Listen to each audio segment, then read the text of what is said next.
Last weekend, we had parables from Jesus helping us to contemplate what the kingdom of heaven is like. So you may recall, he says that the kingdom of heaven is like a valuable treasure or a pearl of great price that we must be willing to work hard to attain and give up anything that might get in the way and prevent us from being able to reach heaven.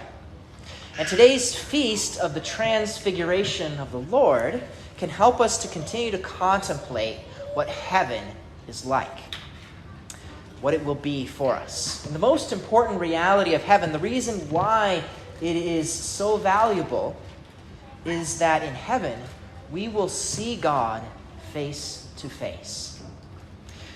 We can begin with the description in the first reading from the prophet Daniel, who receives this vision, this glimpse of heaven. And right there at the center of the heavenly picture is God himself. The Ancient One took his throne. His clothes were bright as snow, and the hair on his head was white as wool. So God here is being described as being glowing with light, being brighter than anything that we have ever seen. Continues that his throne was flames of fire with wheels of burning fire, and a surging stream of fire flowed out from where he sat. So this image of fire is often used to portray God's great majesty, his life, the love that's flowing from him. And there's also an element in that image of unapproachableness, because, even though fire can give us warmth, you don't want to get too close to it. Otherwise, you might get burnt.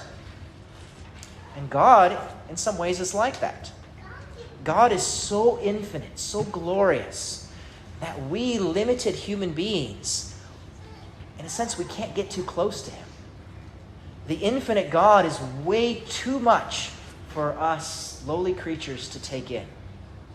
In the Old Testament, they described it in terms of no one could look upon the face of God and live.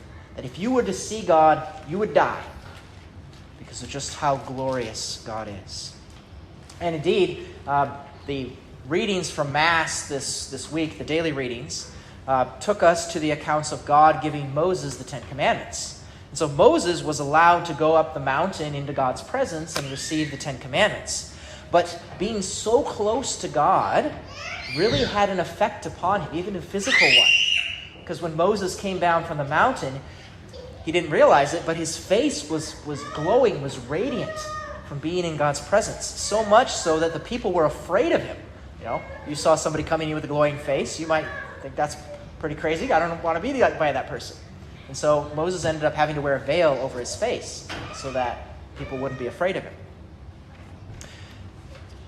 So being in God's presence has this profound effect that we really can't handle the way we are right now. And that's part of the reason why God is hidden from us. He doesn't try to hide from us on purpose. He wants to reveal himself to us. But our earthly ability to see God is far too weak.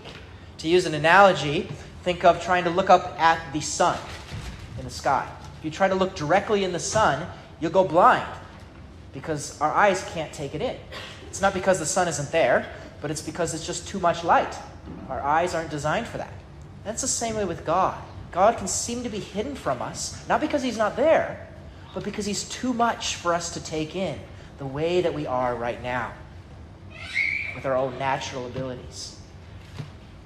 So, since that's just the way God is, being infinite, that it's too much for us, he wanted to reveal himself in ways in which we actually can begin to take him in, that we can understand him even while we're here on earth. And so, for example, in the Old Testament, God revealed himself through Moses, through the giving of the Ten Commandments, the law, so that people would know who he is. And in the fullness of time, we know through the scriptures that God revealed his glory through a new Moses, who was Jesus Christ himself, who came to give us a new law that wasn't just written on stone, but now it's a law that's written on our hearts with the Holy Spirit who comes to dwell with us. So we see the God who is invisible to us, we can't take him in, now becomes visible to us through Jesus Christ. To reveal himself, God became man. But we don't want to make the mistake in thinking that Jesus is only a man. No, Jesus is also God as well. The God who has that great glory. And that's what today's Feast of the Transfiguration really helps remind us of. That just as God revealed his glory to Moses on Mount Sinai, so too did God reveal his divine glory, the divine glory of Jesus, on Mount Tabor at the Transfiguration. So we hear in the gospel tonight that he was transfigured before them. His face shone like the sun, and his clothes were white as light. For just a moment was revealed to the apostles the great truth of who Jesus really was, that he himself was the God of the universe, the infinite God that no one could look upon lest we die. When the disciples heard this, when they heard God the Father say, "This is my beloved Son," and they saw Jesus transfigured, they fell down to the ground and they turned their eyes because they were afraid. We can't look at God. That's why Jesus only was transformed for a moment. By the time Jesus told them not to be afraid and drew them back up, and they looked up again, he was simply a man, looking simply like a man again.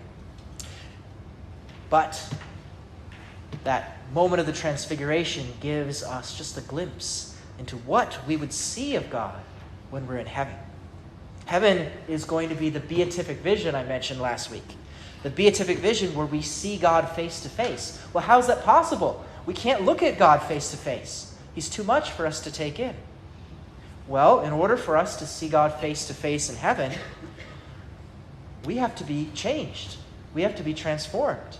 The church teaches that we will receive a special grace called the Lumen Gloriae, the light of glory.